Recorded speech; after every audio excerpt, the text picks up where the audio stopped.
என் அருள்நாதர் இயேசு கிறிஸ்துவின் இணைதான நாமத்தில் உங்களுக்கு அன்பின் வாழ்த்துக்கள். என் அன்புக்குரியவர்களே, தேவாதி தேவன் மற்றும் ஒரு புதிய நாளை அவர் நமக்கு காண செய்திருக்கிறார்.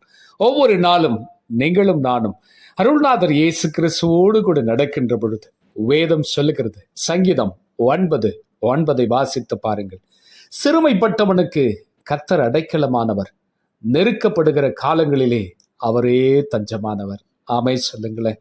இன்றைக்கு உங்களுடைய தனிப்பட்ட வாழ்க்கையில, குடும்ப வாழ்க்கையில, வேலை ஸ்தலத்திலே, தொழில் வியாபாரம் செய்யக்கூடிய இடங்களிலே, படிக்கின்ற இடங்களிலே, ஊழியத்தின் பாதைகளிலே சிறுமையை நீங்கள் அனுபவிக்கின்றீர்களா? நெருக்கத்தை அனுபவிக்கிறீர்களா? இந்த சிறுமையும் நெருக்கமும் அனுபவிக்கிற நாட்களிலே கர்த்தர் ஒருவரே உங்களுக்கு தஞ்சமாகவே இருப்பார். சத்துருவின் போராட்டங்கள் நம்மை நெருக்குகிறதா? சோர்ந்து போகாதிருங்கள். குடும்பத்திலே, பொருளாதாரத்திலே நெருக்கம், வேலை ஸ்தலத்திலே நெருக்கம், உங்களுடைய தனிப்பட்ட வாழ்க்கையில் ஏதோ ஒரு காரியத்தை குறித்த நெருக்கம், இப்படிப்பட்ட சிறுமையை அனுபவிக்கிற நாட்களிலே நீங்கள் ஆண்டவரை நம்பி சார்ந்திருக்கிறபடியினால் அந்த நெருக்கத்தின் மத்தியிலே கர்த்தர் உங்களுக்கு உதவியை அனுப்புவார்.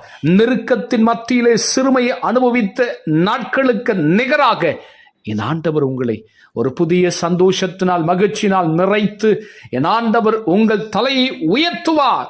சிறுமைப்பட்ட நாட்களுக்கு நிகராக என் தேவன் உங்களுக்கு உதவி செய்ய அவர் வல்லமுள்ளவராக இருக்கிறார். எந்தெந்த இடத்துல நீங்கள் நெருக்கத்தை அனுபவித்தீர்கள், உன்னுடைய குடும்ப வாழ்க்கையில் நெருக்கத்தை அனுபவித்த நாட்களுக்கு நிகராக, உன் தனிப்பட்ட வாழ்க்கையில் நெருக்கத்தை அனுபவித்த நாட்களுக்கு நிகராக, நீ படிக்கின்ற இடத்திலே நெருக்கத்தை அனுபவித்த நாட்களுக்கு நிகராக, உன் வேலை ஸ்தலத்திலே நெருக்கத்தை அனுபவித்த நாட்களுக்கு நிகராக, உன் தொழில் வியாபார காரியத்தில் நெருக்கத்தை அனுபவித்த நாட்களுக்கு நிகராக, உன் ஊழியத்தின் பாதைகளிலே நெருக்கத்தை அனுபவித்த நாட்களுக்கு நிகராக என் ஆண்டவர் உன் தலை உயர்த்துவார். ஆமை சொல்லுங்களேன். எந்தெந்த இடத்தில் நெருக்கத்தை அனுபவித்தீர்களோ அந்தந்த இடத்துல கர்த்தர் உன் தலையை உயர்த்தி உன்னை சிறந்திருக்கும்படி அவர் செய்வார். ஆமை சொல்லுங்களேன். உன் கரத்தை பிடித்து உன்னை தூக்கி நிறுத்துவார். உன் பாதங்களை கல்லில் இடராதபடிக்கு கண்மலை மீது கொண்டு போய் உன்னை ஆண்டவர் உயர்த்துவார். சோர்ந்து போகாதிருங்கள். நெருக்கத்தை அனுபவித்த நாட்களுக்கு நிகராக, சிறுமையை அனுபவித்த நாட்களுக்கு நிகராக என் ஆண்டவர் உங்கள் தலையை உயர்த்த போகிறார். இந்த சிறுமையும் நெருக்கமும் நாட்கள் உன்னை ஆண்டவர் உயர்த்துவதற்காகவே இந்த பாதை அனுபவித்திருக்கிற. ஆமை சொல்லுங்களேன். நிச்சயமாகவே ஆண்டவர் உங்களை எல்லா விதத்திலும் கனப்படுத்தி உங்களை ஆசீர்வதித்து உங்கள் தலையை உயர்த்துவார். ஜெபிக்கலாமா? பரிசுத்தமுள்ள என் பரம பிதாவே, இந்த மகிமையான நேரத்திற்கு காகமக்கு நன்றி சொல்லுகிறேன். தகப்பனேமை சோத்துரிக்கிறேன்.